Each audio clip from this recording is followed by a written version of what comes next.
আমরা বিয়ার গিলস, আমরা এখন বিশাল বড় সমুদ্র পার হতে চলেছি, যেটার গভীরত্ব অনেক বেশি। এখানে রয়েছে খুবই ভয়ঙ্কর ভয়ঙ্কর জীবজন্তু, ল্যাঠা মাছ থেকে শুরু করে চিংড়ি মাছ সব আছে এখানে। দেখতে পাচ্ছেন আমরা এখানে এই সমুদ্রটা পার হবো। এখানে রয়েছে প্রতি মুহূর্তে খাতরা, আমাদের জীবনের খাতরা। রয়েছে জনি সিন্স, মিয়া খালিফার ক্যামেরাম্যান, এবং আমি ইয়ার গিলস।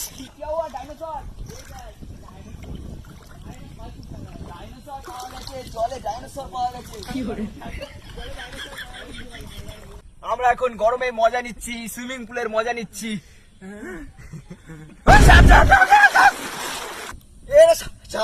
সাপ না, এটা আমার